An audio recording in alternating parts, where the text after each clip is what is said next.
The hall was electric. Velvet drapes framed the stage where world leaders sat shoulder to shoulder, each face lit by the strobing flashes of 100 cameras. The Global Equity Summit had drawn the planet's most powerful voices, but none commanded attention like the two seated center stage. Donald Trump, arms folded, chin raised, and Captain Ibrahim Traoré, posture calm, eyes sharp. Traoré had just begun his address, speaking softly but firmly about the legacy of colonial extraction and the need for reparative justice. His words, measured and precise, cut through the noise like a scalpel. The audience leaned in. Then, without warning, Trump leaned forward and interrupted. "Maybe if your countries had higher IQs," he said, smirking, "you wouldn't need handouts from the West." Gasps rippled through the crowd. A few aides froze mid-step. A translator dropped her pen. The insult hung in the air like smoke, thick, choking, undeniable. Traoré didn't flinch. He looked at Trump, then slowly turned to the audience. His silence was louder than any shout. The room, once buzzing with diplomatic tension, now pulsed with something else, anticipation. A single heartbeat passed, then another, and then Traoré spoke. What followed wasn't a rebuttal. It was a dismantling of assumptions, of arrogance, of the very architecture of global power. In just 3 minutes, he would flip the narrative, expose the fault lines, and leave the world stunned. But what Traoré said next didn't just silence Trump. It rewrote the rules of global diplomacy. The Global Equity Summit was no ordinary diplomatic gathering. It was history in motion, a convergence of voices long silenced and powers long unchallenged. Held in Geneva, the summit marked the first time post-colonial reparations were placed front and center on the world stage. The air buzzed with anticipation, not just for policy proposals, but for ideological reckoning. At one end of the spectrum stood the old guard, Western leaders defending legacy systems, economic hierarchies, and the myth of meritocratic dominance. At the other, a rising tide of African, Latin American, and Southeast Asian leaders demanding recognition, justice, and a seat at the table, not as guests, but as equals. Captain Ibrahim Traoré, the youngest head of state in Africa, had become a symbol of this resurgence. His rise wasn't just political, it was poetic. A soldier scholar who spoke of sovereignty, dignity, and the need to unlearn colonial conditioning. His presence at the summit was more than symbolic, it was catalytic. Donald Trump, meanwhile, embodied the Western establishment's defiant posture. Brash, unapologetic, and armed with a rhetoric that blurred nationalism with supremacy. His arrival had turned the summit into a media spectacle. Every network tuned in. Every headline teased confrontation. And confrontation came. When Trump interrupted Traoré with his jab about third world IQs, it wasn't just a personal insult. It was a declaration, a reassertion of dominance, a dismissal of centuries of struggle, a reminder of who had historically held the mic. But this time, the mic didn't stay in Western hands. Millions watched live, but no one expected what came next. Because Traoré didn't respond with anger. He responded with intellect, with history, with a quiet force that made arrogance tremble. And in that moment, the summit stopped being a diplomatic formality. It became a battleground for truth, a stage where the old world order would be challenged, not with weapons, but with words. Donald Trump didn't just enter politics, he stormed it. A billionaire showman turned populist firebrand, he mastered the art of spectacle long before he ever stepped behind a podium. His rise wasn't built on policy nuance or diplomatic finesse. It was built on dominance, disruption, and a relentless hunger for attention. From the golden escalator descent that launched his campaign to the thunderous rallies that followed, Trump understood one thing better than most: how to command a room. He weaponized media coverage, turning every insult into a headline, every controversy into currency. "I could stand in the middle of Fifth Avenue and shoot somebody," he once bragged, "and I wouldn't lose voters." It wasn't just bravado, it was prophecy. His appeal was raw. To millions, he was the voice of the forgotten. To others, he was the embodiment of a dangerous nostalgia, one that longed for a time when power was wider, louder, and less accountable. And when it came to Africa, Trump's rhetoric was anything but subtle. In 2018, he reportedly referred to African nations as shithole countries, sparking global outrage. The comment wasn't an isolated slip, it was part of a pattern. Tweets dismissing foreign aid, speeches mocking global institutions, and interviews where he questioned the value of diplomacy with backward regimes. Each moment chipped away at the veneer of presidential decorum, replacing it with a brand of unapologetic nationalism. Yet behind the bluster lay contradictions. Trump often touted his intelligence. "I'm, like, a really smart person," he declared, while fumbling basic facts. He confused countries, mispronounced names, and once claimed Belgium was a city. His self-image as a genius clashed with a public record riddled with errors, exaggerations, and historical blind spots. Still, he remained untouchable. His base adored him. His critics couldn't look away. And the media, caught in the gravitational pull of his persona, amplified every move. He wasn't just a politician. He was a phenomenon. At the Global Equity Summit, Trump arrived like a heavyweight champion entering the ring. Cameras followed his every step. Commentators speculated on his strategy. Would he charm? Would he provoke? Would he dominate? Then came the moment. As Traoré spoke of colonial legacies and economic justice, Trump interrupted with a smirk and a line that would echo across continents. Maybe if your countries had higher IQs. It was vintage Trump, dismissive, provocative, and calculated to trigger. But this time, the room didn't laugh. It didn't nod. It didn't move. Because something was different. This wasn't a rally. This wasn't a press conference. This was a global stage, and across from him sat a man who didn't play by the rules of spectacle. Traoré didn't blink. He didn't raise his voice. He didn't trade insult for insult. He simply prepared to respond.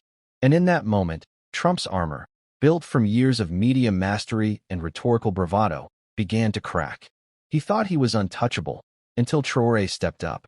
Long before the summit, before the cameras and the confrontation, Ibrahim Traoré was a soldier with a quiet fire. Raised in a modest home in Kara, he knew the weight of struggle. His mother, a schoolteacher, taught him that dignity wasn't inherited, it was earned. His father, a mechanic, showed him that service wasn't a slogan, it was survival. Traoré joined the military not to chase power, but to protect people who had been forgotten. He rose through the ranks not by force, but by principle. While others sought promotions through politics, he earned respect through discipline, intellect, and an unwavering sense of justice.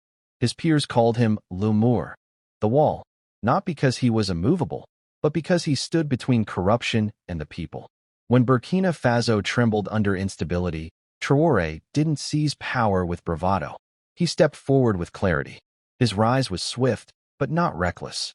He spoke of sovereignty, of African unity, of a future unshackled from foreign dependency. His speeches were short, his actions loud. He refused foreign luxury, redirected funds to education, and walked through slums without cameras. The youth saw themselves in him. The elders saw the son they wished had led. Farmers, teachers, soldiers, they rallied not around a man, but around a mission. Traoré's Pan-African ideals weren't theoretical. He pushed for regional alliances, renegotiated exploitative contracts, and launched initiatives that prioritized local labor and resources. He didn't ask for applause. He asked for accountability. And yet, outside Africa, he was underestimated. Western analysts dismissed him as untested. Commentators called him idealistic. Few had studied his record. Fewer understood his resolve. At the Global Equity Summit, he arrived without entourage, without spectacle, just a folder of notes and a mind sharpened by history. He didn't come to perform. He came to confront. And that's why his next 3 minutes would shake the world. The silence after Trump's jab was deafening. His words, "Maybe if your countries had higher IQs," hung in the air like a slap that hadn't yet been acknowledged. A few chuckles echoed from the back rows, but they were nervous, brittle. Most of the room sat frozen, unsure whether to recoil or respond. Traoré didn't blink. He leaned forward, his voice low but unwavering. "Mr. President," he said, "intelligence is not measured by GDP, nor by the volume of one's microphone. It is measured by the ability to listen, to learn, and to lead with humility." The room stirred. A few heads turned. A diplomat from Ghana nodded slowly. A journalist scribbled faster. Trump smirked, waving a dismissive hand.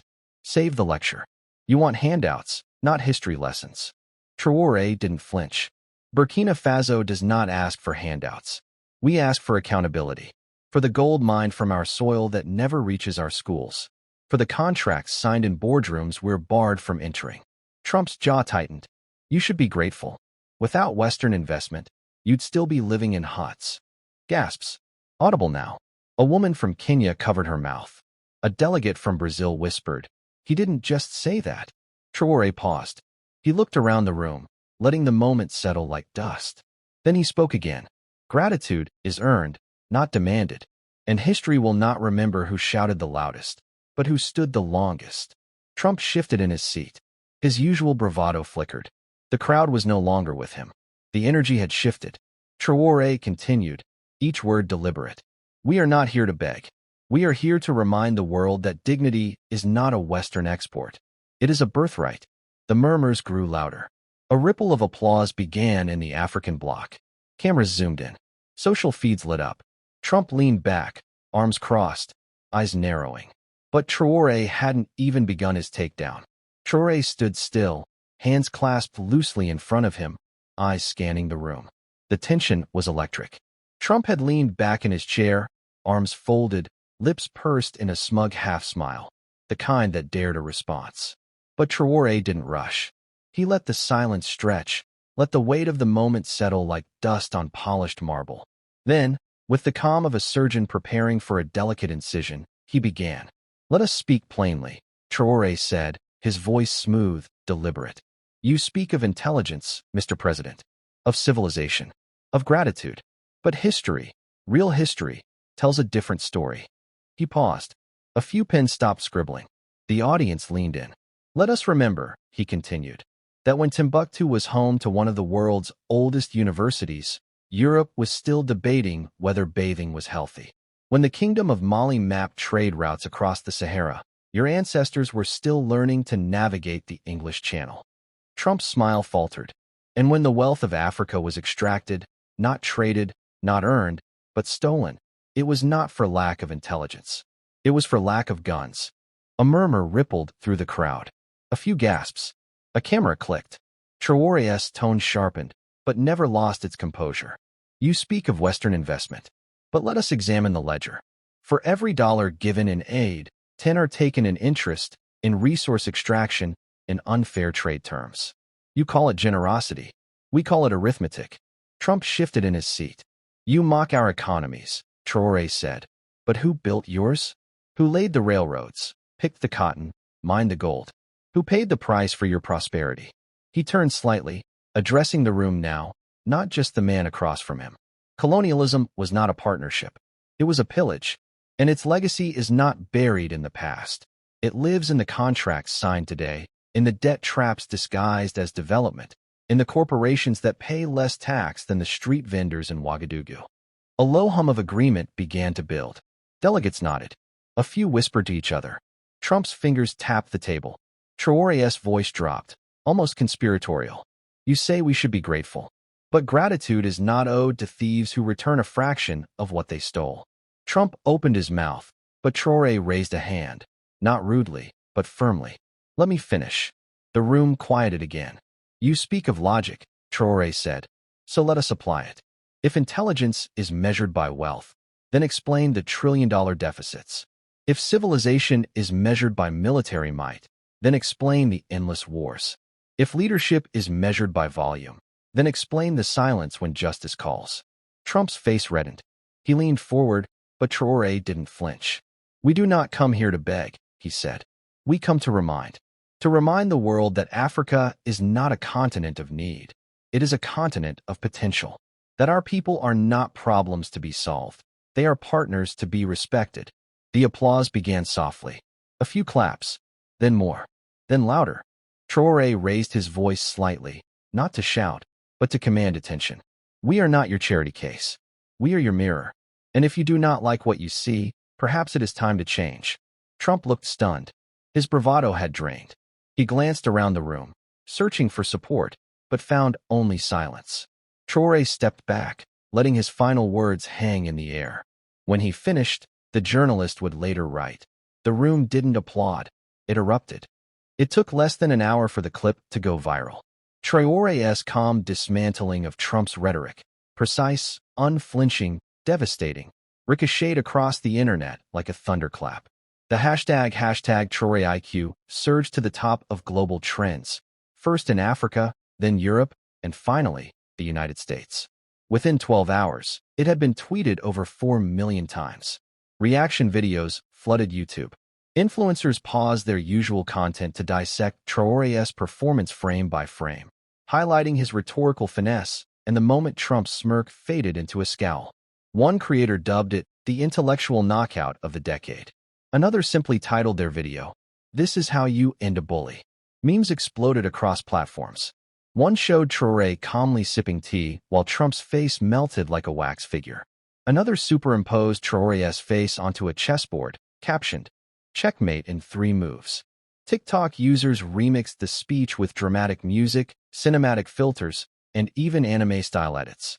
The phrase "Traoré hadn't even begun his takedown" became a viral soundbite, used in everything from political commentary to cooking tutorials.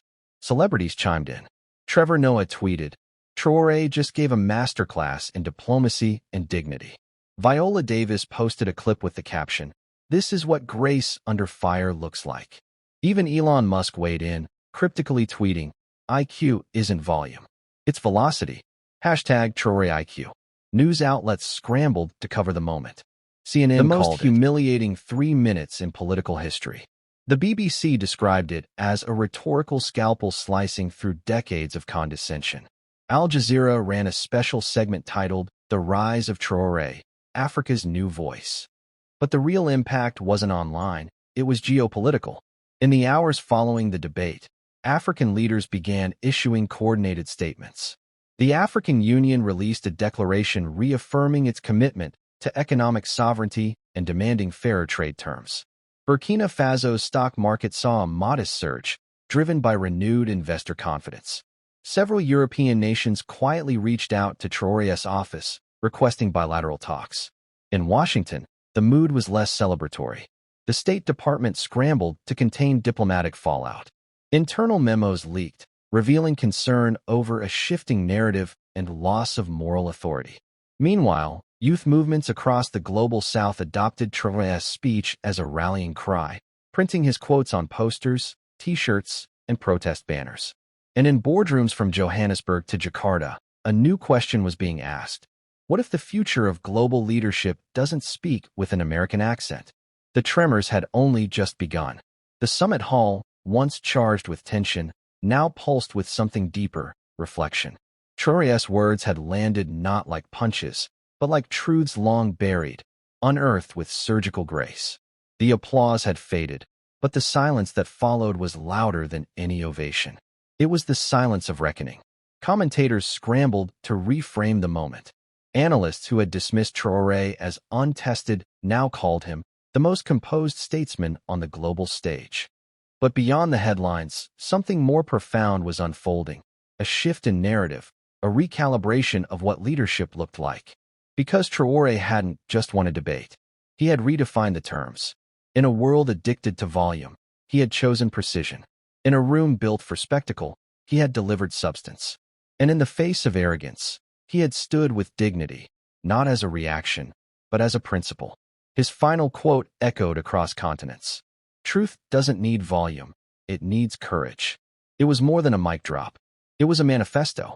For too long, intelligence had been mistaken for dominance, loudness for leadership. But Traoré reminded the world that the sharpest minds don't shout, they build. That real power isn't in the insult, but in the integrity to rise above it. And Africa's voice? It wasn't rising, it had risen. From Accra to Addis Ababa, from Dakar to Dar es Salaam, young Africans replayed the clip not just for pride, but for possibility. Teachers used it in classrooms. Activists quoted it in rallies. Parents pointed to Traoré and said, "This is what strength looks like." It wasn't just about Burkina Faso. It was about every nation that had been told to wait its turn, to lower its gaze, to accept less. Traoré's speech was a reminder that dignity isn't granted, it's reclaimed. Even in the West, the impact rippled. A university in London announced a symposium on post-colonial leadership. A think tank in Washington published a report titled The Traoré Doctrine. And in Paris, a mural appeared overnight, Traoré's silhouette, with the words, "Courage is louder than power." But perhaps the most powerful reaction came from those who had no platform, the displaced, the poor, the overlooked. For them, Traoré's words weren't politics. They were proof. Proof that someone could speak for them without apology.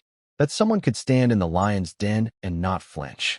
And as the summit closed, as delegates packed their notes and cameras dimmed, one truth remained. Leadership isn't about domination. It's about direction. Traoré didn't just challenge a president. He challenged a paradigm. And in doing so, he reminded the world that the future doesn't belong to those who shout the loudest, but to those who speak with purpose. Because truth doesn't need volume. It needs courage. This wasn't just a clash of rhetoric. It was a battle of minds. A moment where intellect triumphed over intimidation and composure outshone bravado. Traoré didn't raise his voice. He raised the standard. And in doing so, he reminded us that true leadership isn't measured by volume, but by vision. In a world often captivated by noise, this was a masterclass in quiet brilliance. A reminder that dignity, when paired with courage, can shift the global narrative. That intelligence, when wielded with restraint, can be revolutionary. Now it's your turn. Reflect on what this moment means, not just for Africa, but for every voice that's been told it's too soft, too small, too late. Share this story with someone who believes in the power of principle. Subscribe to stay connected to stories that challenge, inspire, and elevate. Because this isn't just about one speech. It's about a movement. A movement where truth walks in calmly and leaves the room changed. If you believe dignity should always win, hit that share button. Let the world know the age of quiet brilliance has begun.